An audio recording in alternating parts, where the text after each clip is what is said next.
Welcome to this video on exercise 3D.2.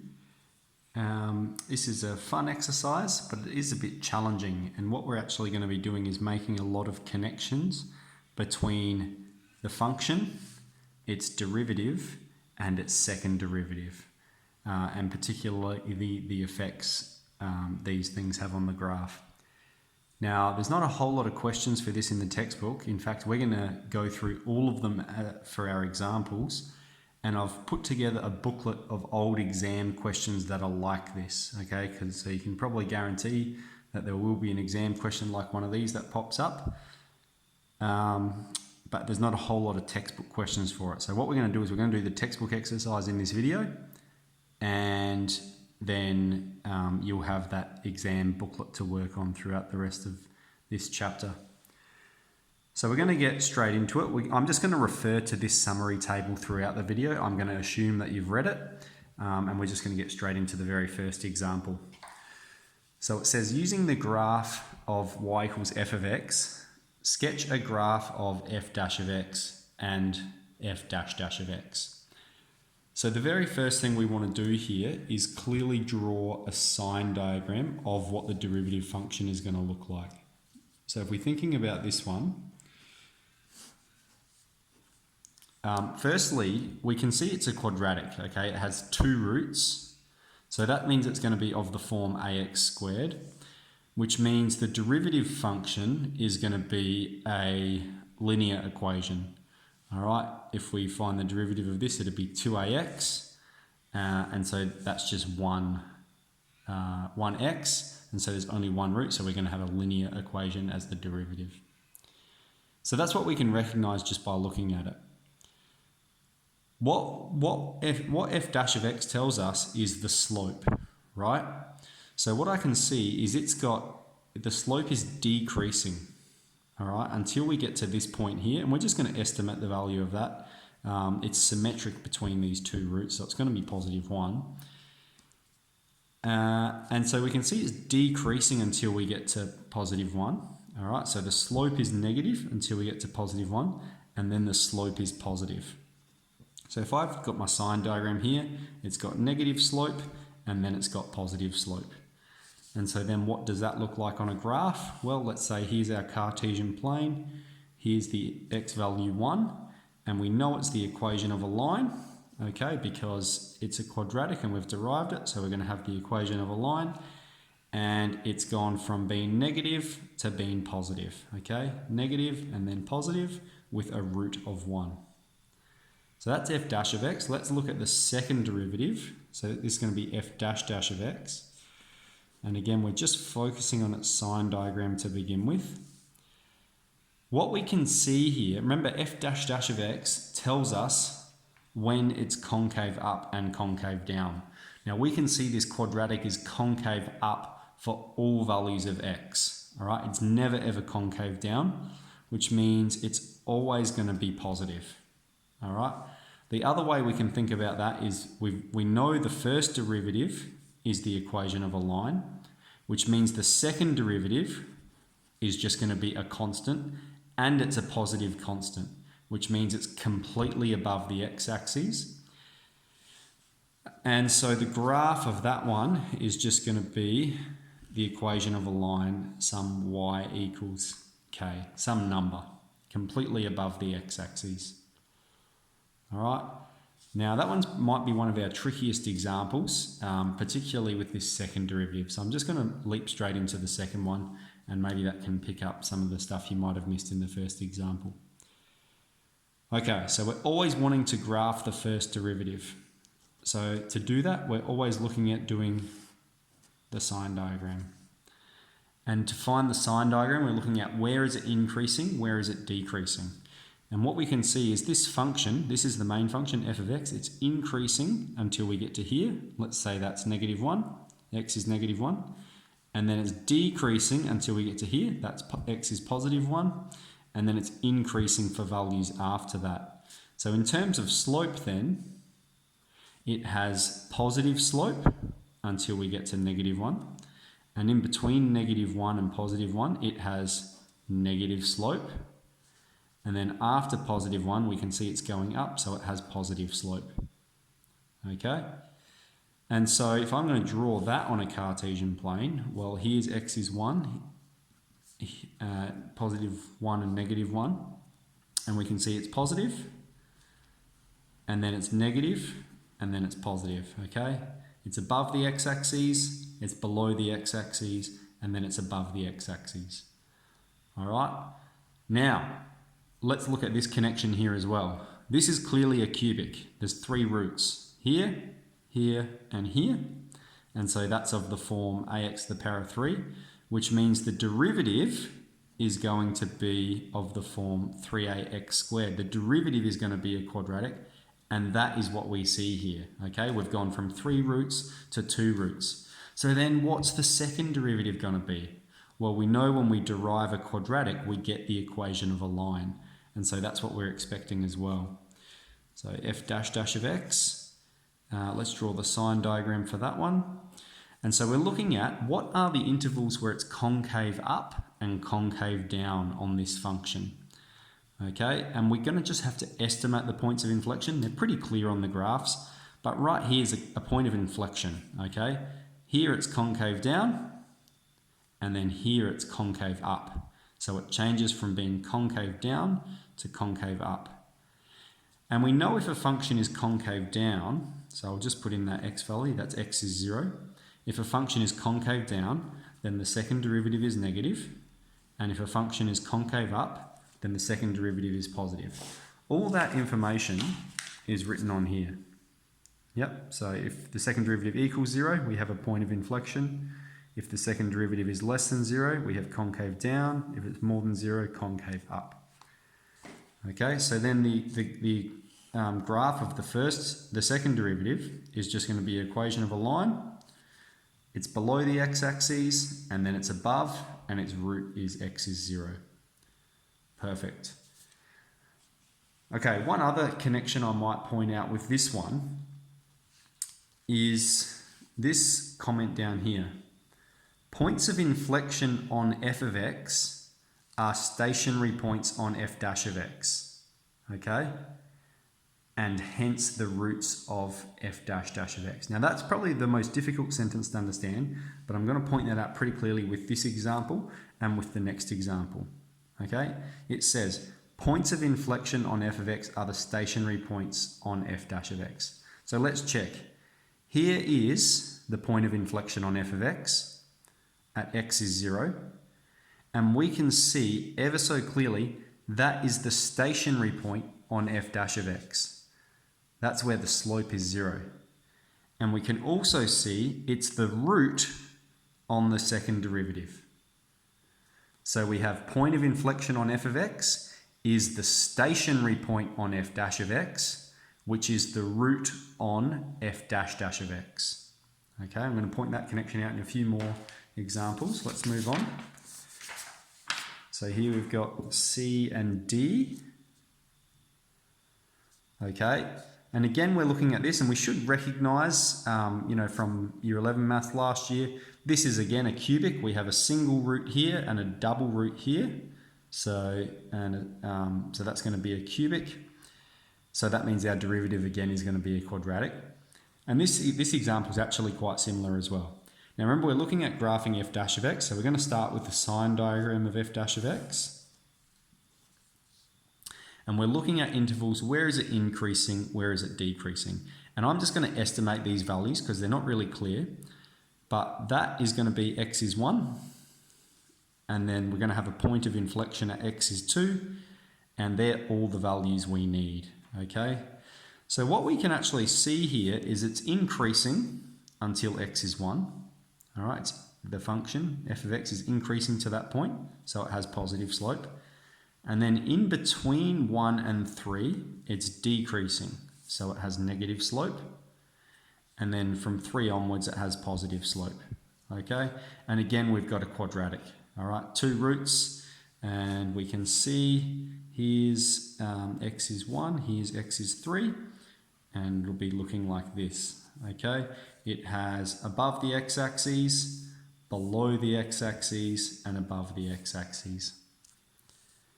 All right, now for the second derivative, okay, again, we're expecting it to be an equation of a line. We've got a cubic, a quadratic, which means the second derivative is going to be the equation of a line. Now for the second derivative, we're looking on the graph and we're going, where is it concave up and where is it concave down? Now the point of inflection is x is 2. Now let me just put these numbers in. X is 2. So that means we can see it's concave down before that. So that means the second derivative is negative, and concave up after that. So the second derivative is positive over that interval. And so if we're going to graph this one, it's just the equation of a line through x is 2. So we can see it has negative and then positive. Below the x-axis, above the x-axis. Now let's make that connection I said again. All right. Points of inflection on f of x are stationary points on f dash of x. Okay, let's see that clearly. Point of inflection here is x is 2. The stationary point on this function is going to be here, halfway between 1 and 3. Again, that is going to be x is 2. And it's the root on the second derivative, and hence the roots of the second derivative. So those are all the connections we're making between those three functions. All right, our last one here is a quartic. Okay, we have a single root here, a double root here, and then a single root here. So it's going to be x to the power of 4. Now for f dash of x, we're looking, where is it increasing, where is it decreasing? So let's see, we can see it's decreasing until we're at x is 0. All right, so let's just say 0 is there. It's decreasing, and then between 0 and positive 2, it is increasing. So it has positive slope over that interval. Then it's decreasing until we get to here, and then increasing for values after that. Now that value is 4, and we'll just assume this value is halfway between 2 and 4. So we'll just take, because it's not clearly written there, we can make these kinds of assumptions. That value is going to be 3. Okay, halfway between 2 and 4, it's 3. And we can see between 2 and 3, the function has negative slope. And then after 3, it's increasing, so it has positive slope. So then when we're going to draw the graph of this one, all right, we're going to mark out the roots. So we've got 0, positive 2, and positive 3. All right, and we can see it's below the x-axis, above the x-axis, below. Here it's above, below the x-axis, and then above the x-axis, okay? And beautiful. Here we have a quartic, and here we have a cubic. We've got 3 roots, as we would expect. So let me just go through and label these points here on the graph. Okay, excellent. Second derivative. Now for the second derivative of this one, again, we're looking at intervals where it's concave up and where it's concave down. So we've actually got 2 points of inflection. The first one is here. All right, so let's say pretty clearly that is x is 1. And the second one is here somewhere. Okay, now we actually define that as x is 3. It may be better to define that point as x is 3.5. So let's actually go ahead and do that. Let's change that to 3.5. All right, makes no difference to what we're doing now. And the point of inflection there can actually be 3. That's probably more accurate to call that point 3, halfway between 2 and 4. Okay. So we've got 2 points of inflection, x is 1 and x is 3. Now points of inflection occur when the second derivative is 0. So they're going to be our roots on this equation. And what we can see is it's concave up until we get to x is positive 1. So that means the second derivative has positive slope until we get to x is 1. Then we can see it's concave down from x is 1 to x is 3. All right, so that means the second derivative is negative over that interval. And then from 3 onwards, we can see it's concave up. So we're going to say it's positive for those values there. And so again, we've got a quadratic going through these points. It's above the x-axis, below the x-axis, and above the x-axis. Remember, that's all the sine diagram tells us, is when it's below and above the x-axis. Okay, so now let's have a look at this again. Points of inflection on f of x are the stationary points on f dash of x. All right, so point of inflection is here is x is 1. That means the x coordinate of this stationary point is 1, and the x coordinate of this stationary point is 3, and they also correspond with the roots on f dash dash of x. All right. One more connection to point out before we move on to question 2. The second derivative is the slope of the first derivative, okay? So if you're struggling to recognize when it's concave up and when it's concave down, what we can actually do is treat this function as the first derivative, all right? And what we can see is it's increasing until we get to positive 1. The slope is increasing until we get to positive 1, and then the slope is decreasing until we get to positive 3, and then the slope is increasing again. So remember, this is the slope of this function, and so we can see we've got positive slope until we get to positive 1, negative slope until we get to positive 3, and positive slope from then onwards. So there's all these kinds of connections that are overlapping, and it's going to take, that's what we're trying to make here, is those sorts of connections. Now question 2 is a little bit different in that you're doing it backwards. Okay, so we're starting with f dash of x, and we're graphing what could be f of x. So there's actually a number of alternatives we can have here. So what we've got here is a cubic function, which means when we find that's f dash of x, so that means f of x is going to be a quartic function because it's 1 degree higher than this function. So that's one way we can start thinking about it. But again, what we want to do is we want to draw a sine diagram of f of x. So we're asking about the original function f of x. Now this is f dash of x. Actually, I might draw the sine diagram of f dash of x first. And what we can see just from these roots that we've got here is it has positive slope. Okay, remember f dash of x tells us when the slope is positive and when the slope is negative. So this function has positive slope, then negative slope, and then negative slope again. All right. So that means f of x, if we're going to graph f of x, what we can see is it's got positive slope until we get to x is negative 3.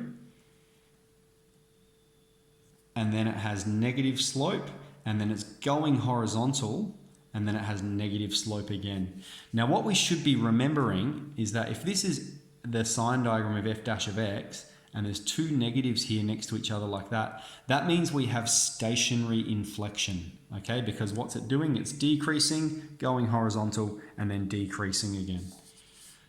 So when we're looking at this one, right, we're not sure of how vertically translated it is at all. All we know, okay, is that it's increasing until we get to -3, and then it's decreasing, okay? So let's just say it's decreasing, so it's got negative slope. And then when it gets to this +1, all right, the slope is horizontal, the slope is 0. So we have that stationary inflection, and then it's decreasing again. All right, so let's make that connection, okay? Increasing until we get to -3, decreasing until we get to +1, goes horizontal, and then keeps decreasing again. All right. And this is our quartic function, okay? A single root here and a triple root here, all right? Flat touch. And remember I said there's a couple of alternative answers for this, all right, depending on its vertical translation. All right, so that's how we're generating the answer for that one. It's a bit harder because it does require you to think a bit differently. Let's move on to the very last one. We've got a quadratic, all right? That's pretty clear. 2 roots, which means f of x is going to be a cubic, okay, 1 degree higher. Now again, we're starting with the sine diagram of f dash of x. Now f dash of x tells us we have horizontal slope at -2 and +4. It has negative slope before that, and then it has positive slope, and then it has negative slope again. So if we're thinking of f of x, okay, what we've got is its negative slope until we get to -2. So it's decreasing until we get to -2. Let's say -2 is here. +4 can be over here. It's decreasing until we get to -2. Okay? And then it starts increasing again until we get to +4. And then it starts decreasing again. Okay? So again here, it's going to be some cubic. We're not sure of what the roots are. This is another reason we can't sketch it so precisely. I'm not sure where it's crossing the x-axis, but it is going to have 3 roots. All I'm asked to draw is a potential graph of f of x. And what we can see pretty clearly is it's decreasing until we get to -2, and then it's increasing until we get to +4, and then it's decreasing from then onwards. Okay, so here's our potential graph of f of x. So yes, this is going to be a challenging skill. What I'd probably recommend is, you've done this whole exercise now. Let's put that aside, maybe go back to 3D.1, maybe have a go at that exam booklet that's been handed out today. That has some challenging questions in it. The solutions are on the drive, so you can use them as a guide, and I've tried to be fairly articulate in those solutions to guide you through what's happening in each question. There is one question in there that you might not be able to do just yet because it is about kinematics, but we will develop those skills in tomorrow's lesson. So for now, hopefully that covers everything, and good luck with it.